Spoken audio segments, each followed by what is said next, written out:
சொல்றாங்க பரக்காண்ட அன்னமா ஹுவ ஜியாதா. அது எங்க தொட்டுச்சோ தொட்டு தொட்டு தொட்டு போற இடமெல்லாம் பெருகிட்டே போகுமாம். நான் பரக்கத்தை நீங்க பெருசா பார்க்க தேவையில்ல. என்ன இப்ராஹிம் நபியுடைய குடும்பத்துக்கு செஞ்ச பரக்கத்து, இப்ராஹிம் நபிக்கு செஞ்ச பரக்கத்து தெரியும் உங்களுக்கு.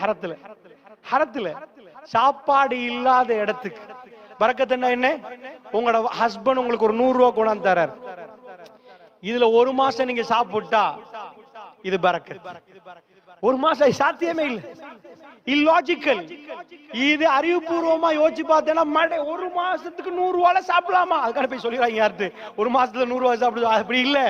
நான் என்ன சொல்ல வரேன்டா, பரக்கா அந்த பாடத்தை தனியா போட்டா பயான் முடிஞ்சிடும். ஆனாலும் நான் உங்களுக்கு ஒரு விஷயம் சொல்றேன்டா, ஷஹ்ருன் முபாரக். எந்த மாதம் வரப்போகுதுன்னு நீங்க புரியறதுக்கு நான் சொல்றேன். ரசூலுல்லாஹ் சொன்னாங்க, உங்கள்ட்ட ஒரு ஷஹ்ருன் முபாரக் பரக்கத்தான ஒரு மாதம் வரப்போகுது. அந்த பரக்கத்தை நான் புரியாட்டி அந்த மாதத்தை எப்படி வரவேற்க போகிறோம் என்பதுக்கு நான் சொல்றேன். அந்த பரக்கத் எப்படி என்றா, 100 ரூபாய் ஒரு மாசம் சாப்பிட்டா எப்படி சாத்தியம் இல்லையோ, இப்ராஹிம் அலைஹிஸ்ஸலாம் தண்ட மகனையும் பிள்ளையும் விட்டுட்டு வைஃபையும் பச்சோடம்பு அவங்களையும் பச்சை குழந்தையை விட்டுட்டு போற நேரம், இப்ராஹிம் நபி அவருக்கு அல்லாஹ் அண்டை கொடுத்த சோதனை தெரியுமா? அறிவோட உள்ள சோதனை. மற்ற நபிமார்களுக்கெல்லாம் அல்லாஹ் அற்புதங்களை கொடுக்க போகல. மூசா அலைஹிஸ்ஸலாம் கைத்தடியை கொடுத்தான், ஈசா அலைஹிஸ்ஸலாம் பறவை ஊதுவாங்க. இப்ராஹிம் நபி கொடுத்த அற்புதம் என்ன? இப்ராஹிம் நபி கொடுத்த அற்புதம் என்ன? கைத்தடியா? என்ன? பேச்சு திறமை. அது பேனோட்டமா பார்த்தா, உண்மையா பார்த்தா அறிவு. இப்ராஹிம் நபி கொடுத்தது அவரோட யாரு வந்தாலும் இப்ராஹிம் நபியை பத்தி வரப்போல விவாதம் தான் வரும். அவர் பேசினது, அவர் நடத்தினது, எப்படி கொள்கையில் அவர் நின்றார் என்று வரும். அவ்வளவு அறிவு. அந்த அறிவு கிட்ட கூட நிக்கல. அவர் இறைவனை கண்டு கொண்ட விதம் அவ்வளவு அறிவு. அறிவண்டா இப்ராஹிம் நபி. அதான் அவருக்கு கொடுக்கப்பட்ட அற்புதம். அந்த அற்புதத்தை வச்சு இப்ராஹிம் நபிக்கு அல்லாஹ் ஒரு சோதனை வைக்கிறான். என்ன சோதனை தெரியுமா? பக்கா பள்ளத்தாக்குல அனுப்பி, மரம் தெரியறதுக்கு இல்ல, தண்ணி தெரியறதுக்கு இல்ல, ஒண்ணுமே இல்லாத டைம்ல வைஃப விட்டுட்டு போங்கன்னா பரவாயில்ல, வைஃப் தானே விட்டுட்டு போவாங்க சில பேர். பரவாயில்ல, இன்னொன்னு முடிச்சிருவோம். ஆனா புள்ளைய விட்டுட்டு போக மாட்டாங்க. இப்ராஹிம் நபி அப்படி இல்ல. அவருக்கு வைஃபும் முக்கியம், அவர் புள்ளையும் முக்கியம். அவ்வளவு இறக்கும். புள்ளைய விட்டுட்டு போங்கண்டா எந்த வாப்பம் விட மாட்டாங்க, எந்த வாப்பம் விட மாட்டாங்க. ஏனண்டா அந்த இடத்துல தண்ணி இல்லண்டா. இப்ராஹிம் நபியுடைய கல்பு மாதிரி இந்த உலகத்துல யாரு கல்பு வைக்கல. அவ்வளவு இறக்கம், அவ்வளவு பாசம். நீங்க எப்படிமா துவா கேக்குறீங்க? என் புள்ள, என் பேர புள்ள, அப்படிதான் நான் கேட்போம். குர்ஆன்ல இப்ராஹிம் நபி கேட்ட துவா அப்படி தெரியுமா? ஜுர்ரியா, என் சந்ததியா அல்லாஹ், என் சந்ததியா அல்லாஹ். அப்படி கல்பவர், சுப்ஹானல்லாஹ். அப்படிப்பட்டவர் பாசம். லூத் நபி சமுதாயத்தை அழிக்க போல சொல்றாரு, வேணாம்பா கொஞ்சம் அவகாசம் கொடுங்களே. எவ்வளவு இரக்கமா இருப்பாரு, கொஞ்சம் திருந்துருவாங்களா நினைக்கிற அளவுக்கு அப்படி கல்பு. அவர் பச்சை உடம்பு அவங்களையும் ஹாஜரா அம்மாவையும் அந்த புள்ளையும் விட்டுட்டு போங்கண்டா. அவர் சொல்லுவாரு, லாஜிக்கே இல்லையே, எங்க எப்படி விடுறது? குறைஞ்சபட்சம் தண்ணி கிணறாவது இருந்தா நான் விட்டுட்டு போயிரு. குறைஞ்சது அவர் கொடுக்கிற பையில உள்ள தண்ணியும் ஈச்ச மரத்தையும் ஈச்சப்பழத்தையும் தவிர ஒரு மரம் அவர் கண்ணுக்கு தெரியல, ஒரு இடம் இல்ல. அதனால அவர் ரசூலுல்லாஹ் சொல்றாங்க, புகாரில செய்தி வருகிறது, விட்டுட்டு வர்றாரு. கடுமையான கவலை. ஹாஜர் அம்மா பின்னாடி ஓடி வந்து, இப்ராஹிம் எங்க போறீங்க? ரசூலுல்லாஹ் சொன்னாங்க, இப்ராஹிம் திரும்பல அலைஹிஸ்ஸலாம். அவர் திரும்பல. ஏண்டால் அவரால் தாங்க முடியாம இருக்கு. வைஃபையும் புள்ளையும் பார்க்கலாமா திரும்பி போகல. சில பேர் ஏர்போர்ட்ல இருந்து போயிட்டு வர போல கையை காட்டுவாங்க, அப்பதான் அழு தொடங்கிட்டாண்டா போயிட்டு இறங்குற வரைக்கும் அழுவாங்க. ஃபைனல் மூமெண்ட், அந்த இம்ப்ரெஷன் வந்து அவ்வளவு கஷ்டமா இருக்கு. ரசூலுல்லாஹ் சொன்னாங்க, இப்ராஹிம் அலைஹிஸ்ஸலாம் அவர் பார்க்கல. அவர் அப்படியே போல லாஸ்ட் வந்து பின்னாடி அவங்க ஓடி வந்து கேக்குறாங்க, அல்லாஹ் அமரக் இப்ராஹிம், அல்லாஹ் தான் உங்களுக்கு ஏவினானா? அவர் திரும்பாம ஆமான்ட்டாரு. அந்த அம்மா ஒரு வார்த்தை சொன்னாங்க, அல்லாஹ் என்ன பார்ப்பான். That's all. இதான் பரக்கத்துக்குரிய சப்ஜெக்ட். அல்லாஹ் என்ன பார்த்துக்கொள்வான், எங்களை அல்லாஹ் பார்ப்பான். ரசூலுல்லாஹ் சொன்னாங்க, மலைகளுக்கு இடையால் இப்ராஹிம் நபி அவர்கள் தெரியாமல் அவர்களை பார்த்திட கூடாது என்பதற்காக மறைந்து கொண்டு போனார். ஏன் தெரியுமா? திரும்ப தூரத்துல இருந்து புள்ளையும் வைஃபையும் பார்த்தா கல்பு போயிரும். போயிட்டு வாங்களேன், அவங்க என்னன்னு கேளுங்களேன். கல்பு விடாது, கல்பு விடாது. அவர் போய் ஒரு மணல் குண்டுக்கு மேல் ஏறினார். அவர்கள் தெரியாத விதத்தில் இப்ப இருந்தாங்க, தெரியுது இல்ல, அவங்க ஆனா காபத்துல்லா பக்கம் அந்த எந்த டிரெக்ஷன் எங்க ஆலயத்துடைய அந்த ஃபவுண்டேஷன் இருக்குதோ அந்த டிரெக்ஷனுக்கு துவா கேட்க ஆரம்பிச்சிட்டார். எப்படி துவா கேட்கிறார்? துவா டோட்டலா டிஃபரெண்ட். நீங்க காபத்துல்லாக்கு போய் கேட்கிற துவா இல்ல இந்த துவா. நான் மொழியாக்கம் செய்யறேன், நீங்க பாருங்க டிஃபரெண்ட்.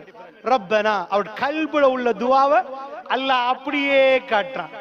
இந்த மூமெண்ட்ல அவர் துவா கேட்டா, உங்களுக்கு இப்படி ஒரு சிச்சுவேஷன் நடந்துட்டா நீங்க எப்படி துவா கேட்பீங்க? யா அல்லாஹ், உன்னோட புனிதமான ஆலயத்துக்கு பக்கத்துல இந்த புள்ள குட்டியை வச்சுட்ட யா அல்லாஹ், தொழுகையை நடத்துறதுக்காக வேண்டி தொழணும் அவங்க, இப்படி கேட்பீங்களா?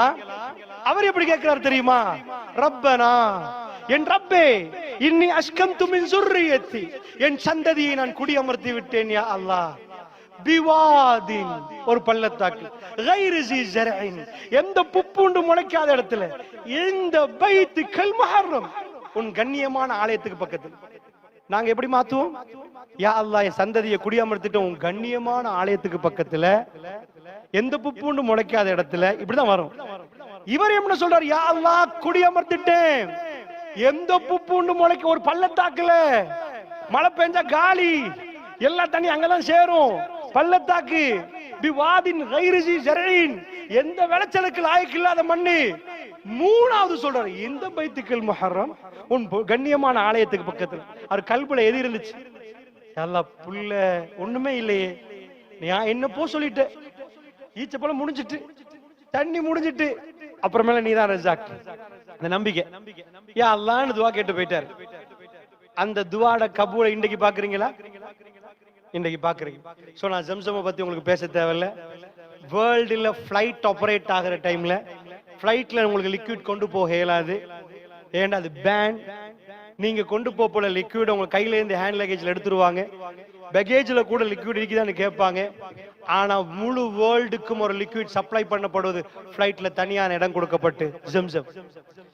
வேர்ல்ட்ல இதுவரைக்கும் ஜம்சம் எக்ஸ்பயர் டேட் உள்ள எல்லா லிக்விடும் நீங்க பாப்பீங்க. High class mineral water, Sri Lanka tubewell எடுக்கக்கூடிய ஃபர்ஸ்ட் கிளாஸ் நம்பர் 1 லேண்ட் இதெல்லாம் வேர்ல்ட்ல. அப்படிப்பட்ட வாட்டர் அதுக்கு 2 years மேக்ஸிமம் கொண்டு போனா கூட இது. ஆனா அது சீல்ட். சீலை உடைச்சிட்டீங்கடா அதெல்லாம் காலமா நிக்காது. நீங்க சீல் பண்ணினாலும் seal பண்ணாட்டியும் more than 10-20 years no expired date இல்லாத ஒரு தண்ணி உங்க வீட்டுக்குள்ள நீங்க பாக்குறீங்களா? மா ஜம்சம். அதே போன்று ஹரத்துல இருந்து இன்றைக்கு ஃபுல்லா டெக்னாலஜி வளர்ந்துட்டு, சோ சவுதி கவர்மெண்ட் அதை எடுத்து பாக்குறாங்க. இது ஒரு 15 years 20 yearsக்குள்ள தான். அது வரைக்கும் தண்ணி 15 years தான். தண்ணி எடுத்து தோல்ல வச்சுட்டு போனோம். இப்ப சவுதி சொல்லுது இந்த தண்ணி முடியாது. ஏன்னா அதுக்கு தனியே ஒரு பெரிய ஒரு இடம் வச்சு, தண்ணி எப்படி உங்களோட பிரஷர் கூடுமோ பிரஷர் குறையுமோ, தண்ணி இப்ப எவ்வளவு லிட்டர் உண்டாகுது எவ்வளவு இதாகுது எல்லாம் மெஷினரி பண்ணி ஃபுல்லி பாட்டில் பண்ணப்பட்டு, அந்த அவ்வளவு பாட்டில்ஸும் ஏர்போர்ட்டுக்கு டைரக்ட் அனுப்பி வைக்கிற அளவுக்கு.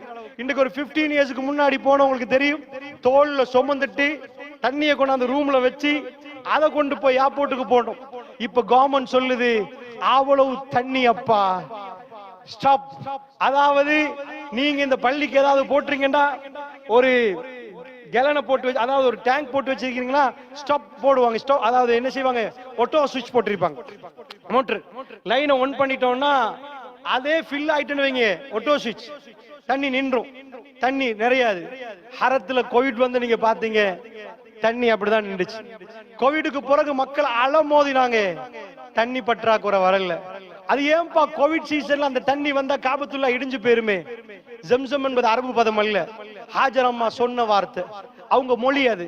அவங்க சொன்னதுக்கு அர்த்தம் என்ன தெரியுமா? ரசூலுல்லாஹ் சொன்னாங்க, ஜம்சம் என்றா ஸ்டாப் ஸ்டாப், நில்லு நில்லு, தேவைக்கு மட்டுமே வான்னு சொன்னாங்க. இன்றைக்கும் அது தேவைக்கு மட்டுமே வருகிறதுண்டா. இப்ப நான் உங்களுக்கு முபாரக்க பத்தி பரக்கத்தை பத்தி நிறைய இருக்கிறது.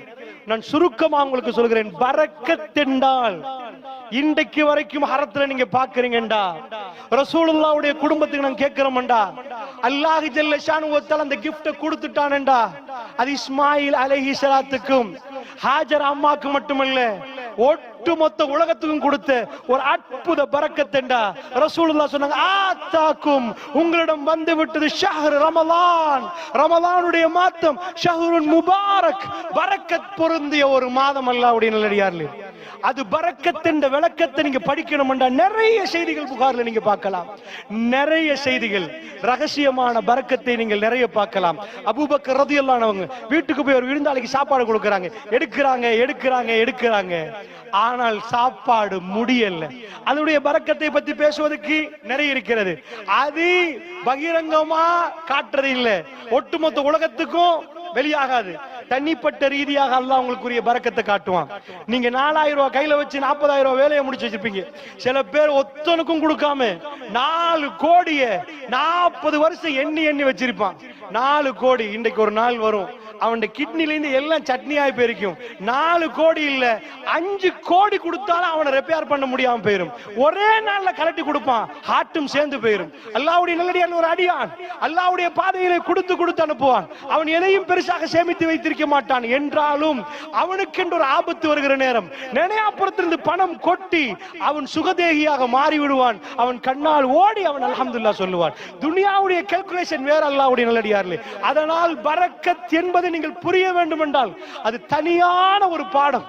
அதை உங்க வீட்டுக்கு கொண்டு போகணும் என்றா, புனிதமான ஒரு மாதம் நம்மளை நோக்கி வருகிறது. அது உங்க பிள்ளைக்கு வேணுமா, உங்க ஹஸ்பண்டுக்கு வேணுமா, உங்களுக்கு வேணுமா, இந்த வீட்டுக்கு வேணுமா, அந்த முபாரக்கான மாதத்தை நாம எப்படி கண்ணியப்படுத்தி அழைக்கிறோமோ, எப்படி அதுக்கு நாங்கள் வரவேற்பு கொடுக்கிறோமோ, எங்க வீடுகளில் நாம எப்படி வரவேற்பு கொடுக்கிறோமோ, அந்த பரக்கத்து மேல இருந்து கீழே இறங்கும். அல்லாஹ்வுடைய நல்லடியார்களே, இது இஸ்மாயில் அலைஹிஸ்ஸலாத்து வஸ்ஸலாம் அவர்களுக்கு மட்டுமல்ல, இது ஹாஜரா அம்மாவுக்கு மட்டுமல்ல, இது இப்ராஹிம் அலைஹிஸ்ஸலாத்துக்கு மட்டுமல்ல, அல்லாஹ் ரப்புல் இஸ்ஸா நம் அனைவருக்கும் இந்த பரக்கத்தை எழுதி வைத்திருக்கிறான். அதை கேட்கணும். இந்த பரக்கத்தை முஸ்லிம்கள் நிறைய மிஸ்யூஸ் பண்றாங்க. லைஃப்ல ஒரு மனுஷனுக்கு ஒரு பரக்கத்தான நாள் கொடுக்கிறான். இண்டிவிஜுவல்ஸ், உங்களுக்கு எனக்கு எல்லாம் கிடைச்சிச்சு. இண்டிவிஜுவல்ஸ் ஒரு நாள் லைஃப்ல, இன்னொரு நாள் இருக்குது பொதுவா எல்லாருக்கும் பரக்கத் பொருந்தி. மாசம் இருக்குது, நாள் இருக்கு, இப்படி அல்லாஹ் பிரிச்சிருக்கிறான். தனிப்பட்ட ரீதியா எனக்கு பரக்கத்தான நாள் எதுன்னு கேட்டா ஒரு நாள், உங்களுக்கு பரக்கத்தான நாள் எதுன்னு கேட்டா ஒரு நாள். நான் சொல்ல பொதுவா இல்ல, ரமலான் ஒரு மாதம் வருது, லைஃப்ல ஒரு நாள் ஒரு ஆளுக்கு கொடுக்கப்படுது. இன்னும் சில விஷயங்களை, அதாவது மெயினா கொடுக்கப்படுவது, சில நாட்கள் வேற இருக்குது. மெயின் ஹதீஸ் நான் சொல்றேன். ரசூல் ஸல்லல்லாஹு அலைஹி வஸல்லம் சொல்றாங்க, ஒரு மனிதனை பொறுத்தளவுல அவனுக்கு பரக்கத் கொடுக்கப்படுற நாள் எது தெரியுமா? அவன் இந்த உலகத்துல ஆகப்பெரிய ஒப்பந்தத்துக்கு முற்படக்கூடிய நேரம். அதான் ஒரு யுவதிய ஒரு இளைஞன் திருமணம் முடிக்கிற நேரம். அவன் என்ன சொல்ல போறான்? அவன் கல்புல பியோரா, யா அல்லாஹ் நான் எடுக்கிற இந்த கிம்புல பணிசு எனக்கே போதாது, பரவாயில்ல, அவக்கும் சேர்த்துக்கு ஒரு பங்கு பிடிச்சு கொடுக்கணுமா, எனக்கு பெரிய வருமானம் இல்லையா அல்லாஹ், இவ்வளவுதான் என்றாலும் யா அல்லாஹ் இவன் நான் கண் கலங்காம பாப்பேன் யா அல்லாஹ், சட்டங்களை பேணுவேன் யா அல்லாஹ், அவன் மானபங்கப்படுத்த மாட்டேன் யா அல்லாஹ், ஹராமான இடங்களுக்கு அவ அனுப்ப மாட்டேன் யா அல்லாஹ், அவ சீரழிக்க மாட்டேன் யா அல்லாஹ், ஹலாலா நான் உழைச்சு கொடுப்பேன் யா அல்லாஹ். எல்லாத்தையும் அழகா அந்த நேரத்துல நீயத்தை வச்சுட்டு அவர் அந்த இடத்துல நஃபக், அதுக்கு பேர் உடன்படிக்கைக்கு பேர் உக்குதத்து நிக்கா, நிக்காவுடைய உடன்படிக்கைக்கு நஃபக்காண்டுவோம். யா அல்லாஹ் ஃப்ரீயா அவங்க வாப்பா இதுவரைக்கும் என்ன செலவழிச்சாரோ அந்த பெண்ணை இவர் செலவழிக்க பொறுப்பெடுக்கிறார். தர்மம். உங்க மனைவிக்கு நீங்க ஊட்டி விடக்கூடிய ஒரு புடி ஒரு உணவு தர்மம். சோ இதை எடுத்தா அந்த டேட்டுக்கு அல்லாஹ்வுடைய தூதர் சொன்னாங்க பரக்கத்தான நாள். அதனாலதான் மணமகனுக்கு நம்ம கையை பிடிச்சு சொல்லுவோம், பாரக்கல்லாஹு லக் வ பாரக அலைக் வ ஜமா பைனகுமா ஃபீ கைர், பாரக்கல்லாஹு லகுமா. இந்த துஆ மட்டும் கபூலா சென்று வைங்க. வல்லாஹி சொல்றேன், அல்லாஹ் மீது ஆணையிட்டு சொல்கிறேன், அது வாழ்க்கை தான், அது வாழ்க்கை தான். அது தனியா படிச்சீங்கன்னா உங்களுக்கு வழங்கும். அது வாழ்க்கை தான் என்பதுக்கு நான் பெருசா நிறுவ தேவையில்ல. 63 வயசு ரசூலுல்லாஹ்வுக்கு 18 வயசு ஆயிஷா நாயும் வாழ்ந்த வாழ்க்கையை கொஞ்சம் போய் படிச்சுங்கண்டா. ஹஸ்ரத் தன் வைஃபோட ஓடுறதுக்கு ஒரு கிரவுண்ட் இருக்குது காட்டு வீட்டுல, ஓடி விளையாடுவாரா? சும்மா இருமா, இது ஓடுற வயசா எங்களுக்கு, இது விளையாடுற வயசா? ரசூலுல்லாஹ் தன் மனைவியோட விளையாடினாங்க. சுபஹானல்லாஹ். இவ்வளவு இது இருக்கிற டைம்ல என் வயசு என்னம்மா, நீ என்கிட்ட வந்து விளையாட பாக்குற, 18 உனக்கு ஓகே, எனக்கு விளையாடலாமா? பெருமானார் தன் மனைவியோட கொஞ்சினாங்க, தன் மனைவியோட பேச்சு ஆயிஷ் என்று சொன்னாங்க. தன் மனைவியோட நிறைய இப்படி செஞ்சாங்கடா ரசூலுல்லாஹ். ஒவ்வொன்றா பாருங்க, பள்ளிக்கு போற நேரம் ரசூலுல்லாஹ் மோந்துட்டு போவாங்க. Free mind. அந்த அளவுக்குள்ள வாழ்க்கை வரணும்டா முபாரக். சோ அந்த பரக்கத் என்ற பாடத்தை நான் நிறைய பேசல, இது தனியான பாடம். என்றாலும் இன்னைக்கு நான் சொன்ன நிறைய பேர் பரக்கத் எழுந்துட்டாங்க. கல்யாணம் அந்த நாள்